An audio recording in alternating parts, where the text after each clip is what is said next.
Banyak orang yang salah mengartikan psikologi sebagai ilmu perdukunan. Dalam konteks ini kita akan bincang-bincang dengan salah satu dosen psikologi di Universitas Ibrahim Situbondo. Apa itu psikologi dan dinamikanya seperti apa?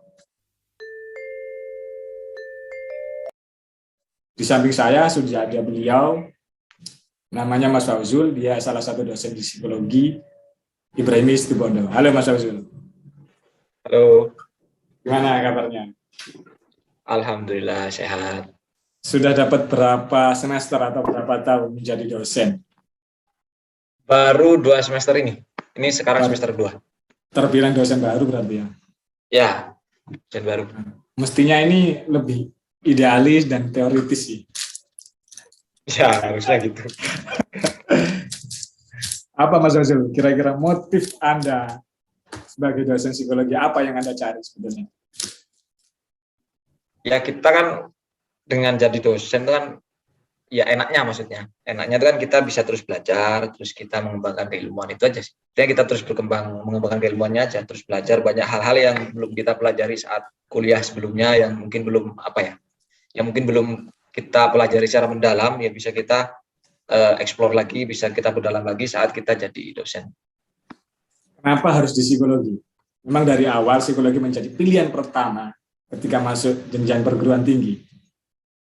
Iya, saya itu kan saat ngambil SBMPTN itu kan, seleksi masuk perguruan tinggi.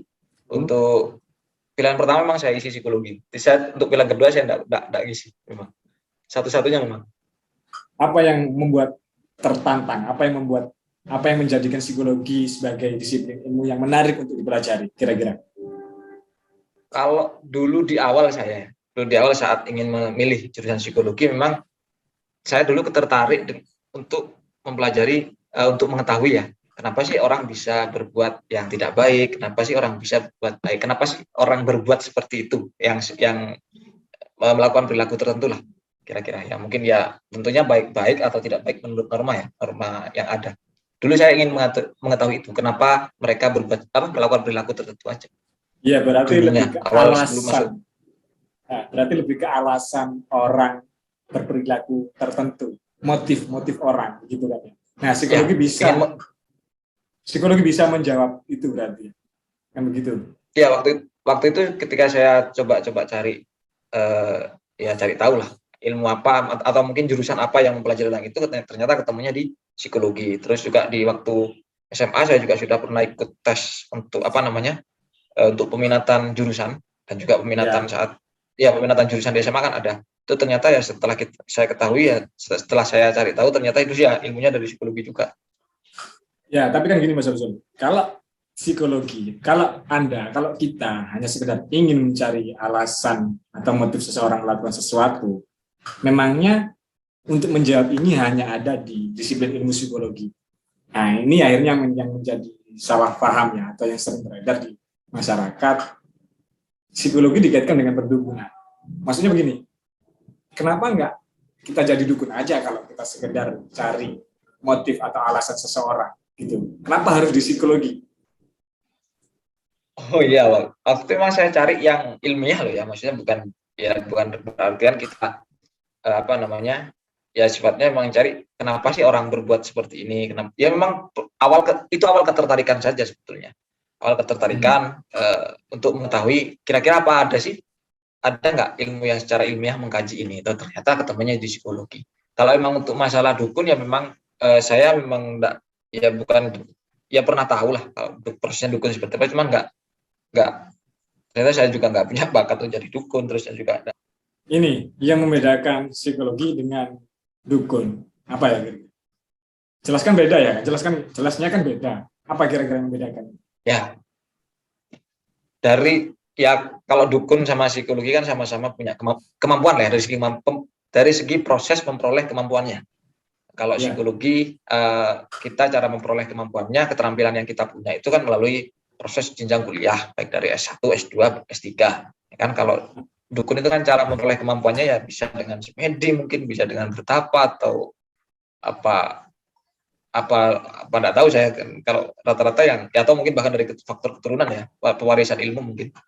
Yang saya tahu seperti itu. Ya bedanya ya kita harus sekolah kalau untuk punya kemampuan ini di psikologi. Dan juga Ya. mungkin cara dasar yang digunakan untuk mengetahuinya. Kalau dukun kayak main tebak-tebakan itu kan kayak mencatat ritual-ritual khusus mungkin. Kalau di psikologi kan ada ilmunya ya, ada kita harus melakukan atau mungkin serangkaian tes atau serangkaian wawancara atau bahkan observasi untuk memahami apa suatu perilaku atau mungkin variabel tertentu. Nah, cuma yang jelas gini kan ya, kita di sini nggak sedang mengintervensi dukun atau profesi dukun.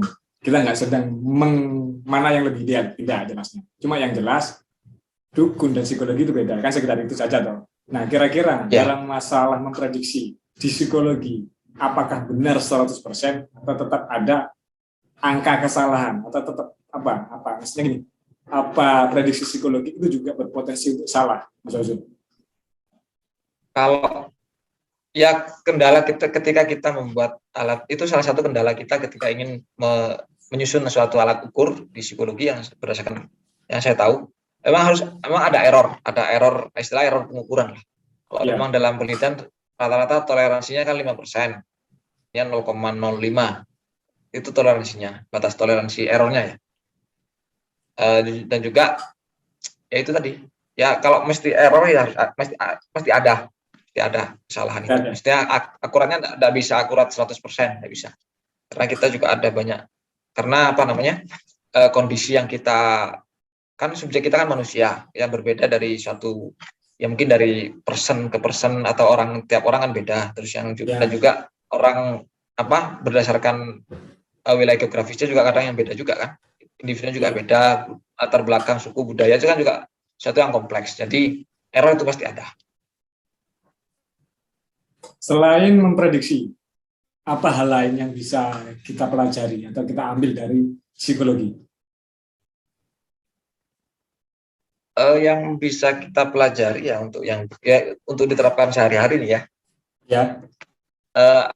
Kita bisa mengetahui kalau misalkan kita mampu menganalisis menggunakan perspektif atau sudut pandang ilmu psikologi ya kita bisa mengetahui yang saya rasakan atau yang paling mudah lah ya kita tidak menjudge seseorang tidak berburuk sangka pada orang lain tidak bersangka, tidak menghakimi. Ya, tidak menghakimi. Ya, dengan itu kan kita bisa melihat, oh ini bisa jadi kan bisa dengan kita mengetahui psikologi kan kita tidak mudah menjudge, tidak mudah menghakimi. Kita bisa melihat, oh mungkin perbedaan ini ya disebabkan oleh faktor-faktor yang mungkin mungkin yang berbeda, mungkin dari segi budaya berbeda dengan kita, mungkin dari segi pola pengasuhan dan juga ya macam-macam lah. Ya, kalau kita bisa itu kan ke orang lain ya. Misalkan ke diri sendiri, ada nggak dampak positif yang bisa kita ambil dari disiplin ilmu psikologi?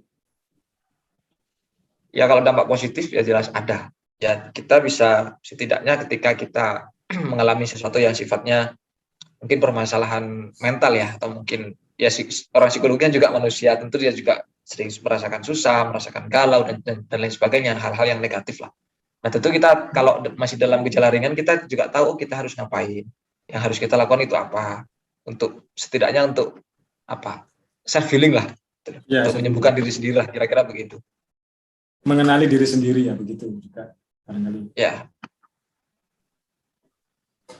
Saat ini sedang mengajar berapa mata kuliah, Mas Absul? 6 mata kuliah. 6 mata kuliah. Bisa ini enggak kita coba ngobrol terkait salah satu materi di mata kuliah itu. Coba ambil satu aja yang mungkin paling Anda kuasai ya pada minati, merasa expert di situ. Apa kira-kira? Ya. Saya itu sekarang ngajar mata 6 itu biopsikologi, psikologi sosial, psikometri, statistik, psikologi lintas budaya sama psikoterapi.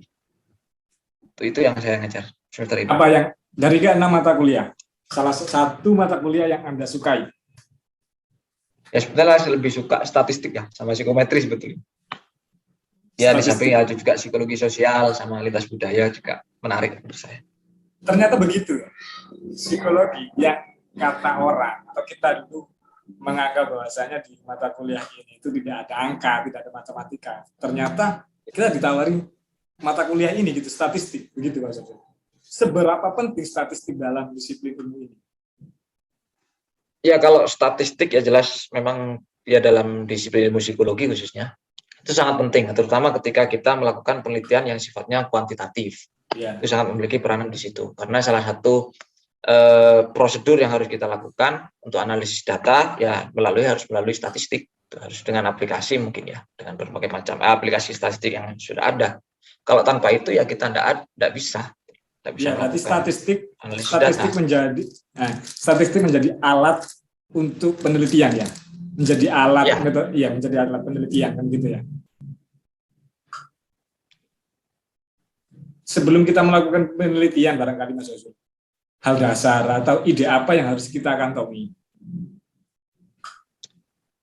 Untuk memunculkan ide dalam penelitian biasanya ya, kalau saya pribadi atau mungkin bahkan mengajarkan ke mahasiswa saya yang sedang skripsi saat ini, yang jelas kita harus menemukan problem atau permasalahan yang ingin kita teliti dulu.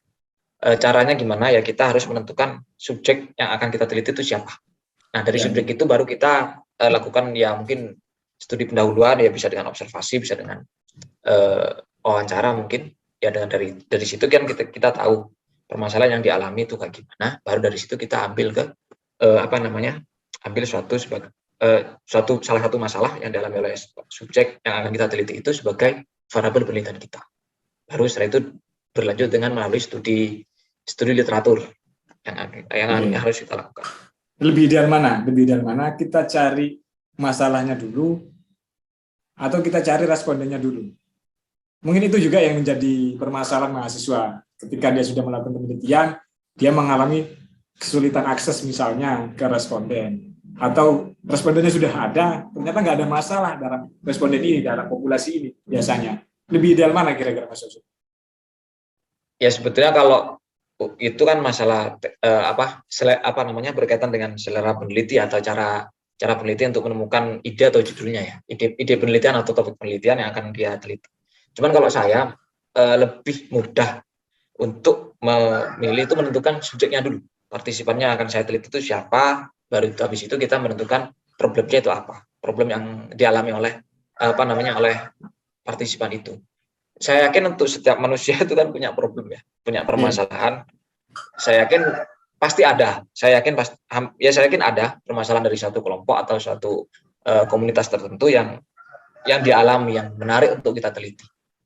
Nah, itu sebagai antisipasi untuk ketika kita kesulitan mengasih. Ada banyak kan mahasiswa itu kan ketika dia sudah buat judul yang bagus, buat penelitian yang bagus, ternyata dia nggak bisa ngambil data karena tidak bisa mengakses responden. Nah, itu kan kalau kita tentukan respondennya dulu kan enak. Kita sudah bisa mengukur, bisa memastikan bahwa responden itu kita akses. Bisa kita akses atau bisa ngambil data. Ya, misalnya dalam mencari permasalahan, problem dalam suatu populasi, dalam suatu responden, kita kesusahan. Biasanya hal apa yang Anda lakukan di situ? Tips atau ya cara-cara apa untuk mengeluarkan fenomenanya, mengeluarkan problemnya dari suatu kelompok itu seperti apa biasanya? Ya kalau saya biasanya itu dengan menggunakan kata tanya mengapa dan bagaimana. Misalnya mengapa suatu kelompok melakukan ini, bagaimana cara kelompok melakukan ini. Itu aja sebenarnya. Biasanya saya mengawali dengan kata tanya mengapa dan bagaimana. Dari situ baru kita kembangkan. Artinya kita harus tahu dulu sih problem itu kan. Kita harus tahu dulu perilaku yang keluar dari responden itu ya barangkali. Ya, setelah kita melakukan pengamatan dan juga mungkin observasi mungkin sederhana. Makanya kita harus kenal dulu dengan subjeknya. Partisipan penelitiannya kita harus tahu dulu. Baru kita bisa melakukan atau mungkin memunculkan satu kalimat pertanyaan mengapa dan juga bagaimana dikaitkan dengan perilaku yang atau mungkin fenomena yang muncul di partisipan penelitian kita. Ya, selain permasalahan ide kayak mencari judul jelas itu agak susah juga bagi mahasiswa. Selain itu apa biasanya permasalahan mahasiswa Anda ketika bimbingan ke Anda yang terjadi? Atau setelah dia sudah mendapatkan judul, apa yang menjadi sulit biasanya? Ya, kesulitan mereka itu kan menulis latar belakang gitu ya. Kalau di bab 1 ya, menulis Ya. latar belakang itu gimana dulu, harus bagaimana mengawalinya. Karena rata-rata kan yang kesulitan di latar belakang itu kalimat pembuka. Untuk paragraf pertama itu kesulitan, saya harus mulai dari mana dulu. Ya, Akhirnya betul. karena kesulitan, banyak mahasiswa itu mengawali biasanya kalimat pembuka itu dengan Indonesia adalah negara maritim, Indonesia negara kepulauan, rata-rata seperti itu. Itu mesti saya coret. Janganlah pakai kayak gini. Mungkin mending untuk yang kalimat pembuka ya silahkan gunakan data-data yang sudah ada, bisa berita, bisa hasil survei atau laporan-laporan, ya banyak kan laporan-laporan atau dokumen-dokumen dari pemerintah yang mungkin berkaitan dengan fenomena yang akan kita teliti, permasalahan yang akan kita teliti itu bisa diangkat sebagai kalimat pembuka aja, pembuka untuk di latar belakang sebetulnya. Tapi itu sudah pakem nggak kira-kira? Maksudnya apa memang tata cara atau template ya atau prosedur dalam menulis pendahuluan itu memang seperti itu, Bang? Apa enggak di setiap universitas itu berbeda? Karena kayak misalkan pas aku di S1 dulu, itu kayaknya paragraf pertama itu harus kita mulai dari obrolan kita atau kata-kata kita sendiri, kita buat sendiri. Jadi kayak misalkan referensi dari media atau dari teori buku misalnya, itu ada setelahnya. Jadi paragraf pertama itu bersihkan opini kita dulu. Oh iya. Ya mungkin banyak yang berbeda. Ya mungkin beda ya tiap kampus mungkin atau bahkan tapi ketika saya menulis jurnal menuliskan jurnal kemarin melakukan penelitian, tapi untuk penelitian kalimat pembuka yang saya buat seperti itu, tapi ya tidak ada revisi sampai sekarang. Maksudnya tidak ada revisi dari editor jurnal. Artinya saya menyimpulkan itu tidak ada masalah dengan metode yang saya lakukan atau ketika menulis latar belakang penelitian. Akhirnya saya terapkan terus, beberapa penelitian juga saya tulis seperti itu. Nah, kita kalimat pembuka biar tidak terlalu monoton Indonesia adalah negara kepulauan, Indonesia adalah negara maritim, ya enggak seperti itu. Kita mulai kalimat pembuka dengan fenomena yang kita angkat. Baru di bawahnya kita sertakan bisa berita, bisa laporan survei, bisa data atau mungkin laporan-laporan atau dokumen-dokumen resmi dari pemerintah yang berkaitan dengan fenomena kita atau permasalahan yang akan kita teliti. Itu aja sih sebetulnya.